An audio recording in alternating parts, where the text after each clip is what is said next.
Hey guys, it's your wonderful phantasm spirit here, and I dug through some old files and found that old intro of my Demo Man intro. So I found an intro to use for a bit, and I found the old matching outro to it too. So I've got those two going up. But today's video, I want to talk about predicting players, and this video proves a lot of it.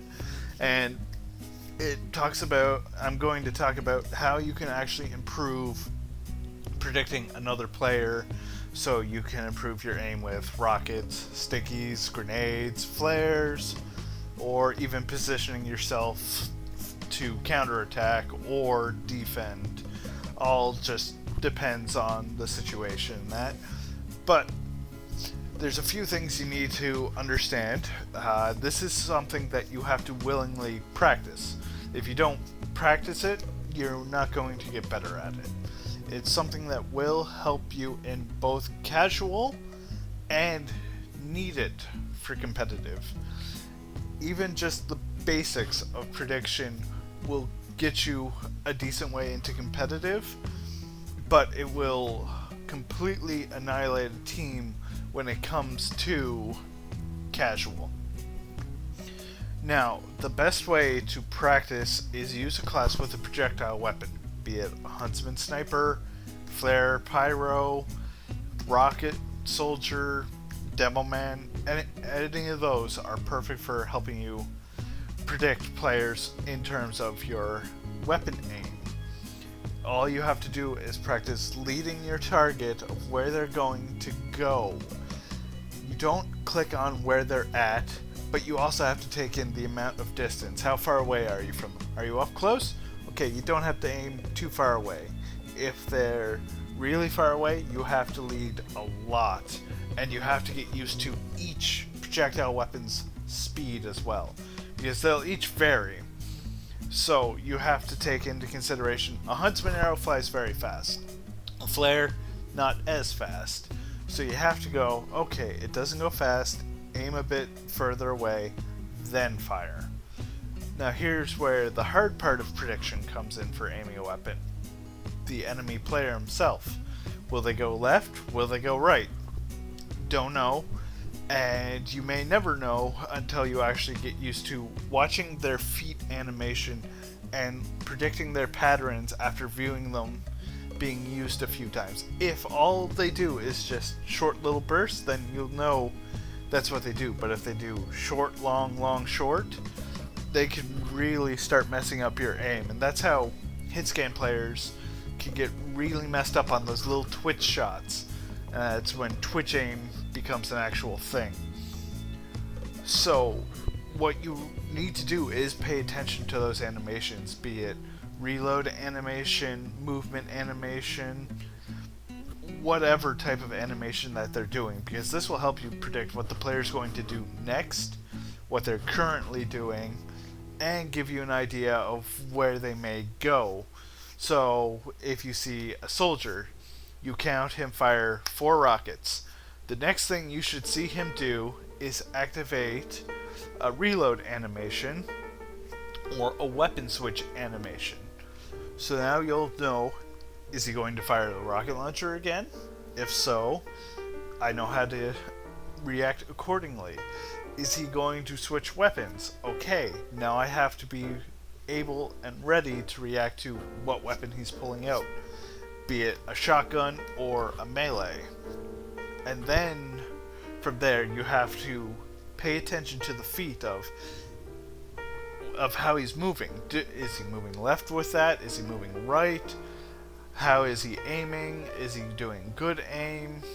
Is he doing bad aim? And that'll give you your best prediction.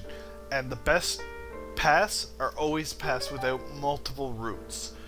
It makes it so much easier to predict a player that way if they only have one direction to go and maybe one turn at the end to predict, okay, he's got to go down this corridor and it ends with the right turn. And that's where you can get a player with aim on predictable patterns. Now in more open areas, you have to be ready for whatever direction that they may come at, or at how they may do anything, such as, okay, he's going to oh no, now he's going to, okay, now he's jumping up, now he's falling down. There's so many things that can really mess you up there, and you have to be ready for it. So you need to practice this prediction and reading movement. If you can do that, that's step one of predicting your weapons and improving your aim.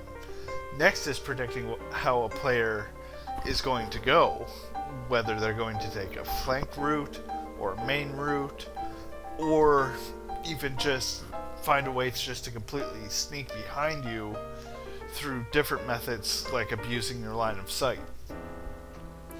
The first thing that you need to be aware of is your map. If you're not aware of your map, then you're not going to do very good moving around.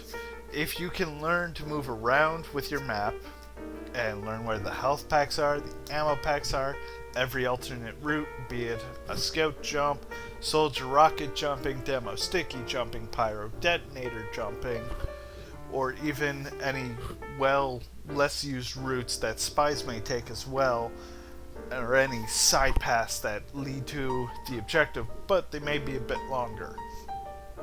If you can figure out these paths, you'll be able to sneak around more, and you'll be able to position yourself to predict where the enemy's coming much better.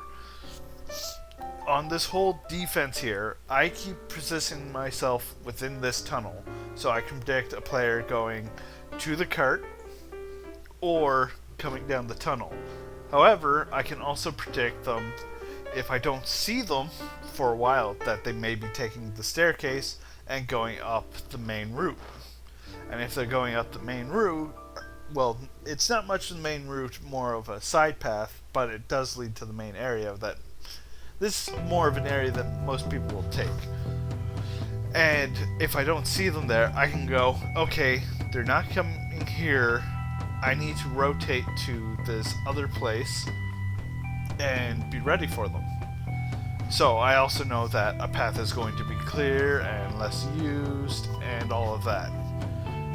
Then I have to you also have to understand that if they are coming down that main route, you may need to switch over to the flank route based on your class. You may not be suited for combat against 4 other people with a medic in their group as well, or you may not be prepared to deal with much of anything. And if you're not prepared for it, your prediction is going to be way off, and it's going to put you in a worse position. So predicting where players go, checking these little nooks and crannies, and predicting, well, if I were to do this, maybe he'd do the same type of thing. You need to get into the mentality of maybe they will do the same thing as I would, and figure out that. And that's one of my favorite predictions, is just going, hey, what would I do if I was in this situation? As a spy, it's like, I've been discovered. I may try and cloak away and go for the nearest ammo or health pack, depending if I'm low. But if I'm not low, I may just go to an even further pack. So I have to predict that on players. I have to give that benefit of the doubt of, will they do the same thing as me? If not, then it's really, really going to mess with you, but you'll be prepared for it. If they do exactly what you're going to do, you're going to net yourself an easy kill, especially if you're the one who has the advantage of health and ammo. Now, if you don't have that, don't chase them, and really just prepare yourself for them incoming. If you can do that, you're going to do much better. And then when it comes to predicting what a spy is going to do is really up to playtime. The more you play, the more you can figure out what a spy can do, how they work. Predicting how they're going to react to a player. If they keep taking the same route every single day, and every single time that you play against them, every single time, they're going to be the easiest prediction you can ever do. You'll always time it right and always kill them. However, if they decide to mix it up, then it'll be much harder. If you can predict that they like to shuffle things up and around, try and find the pattern of what they're doing and how they do it. Every person has a pattern, no matter what class they play or how they're playing it. If you can find that pattern, predictions become much easier as well.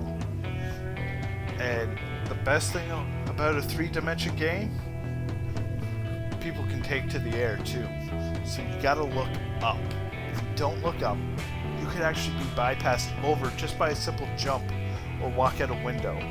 You need to remember that people can come from up top and down below. If you remember all of this, you will improve your prediction of players' aim, what they're thinking, what they're doing, and where you should be to be able to counter it. If you can do that, you'll do much better. I'd like to thank you all for watching, and I'll see you in the next one when I phase in.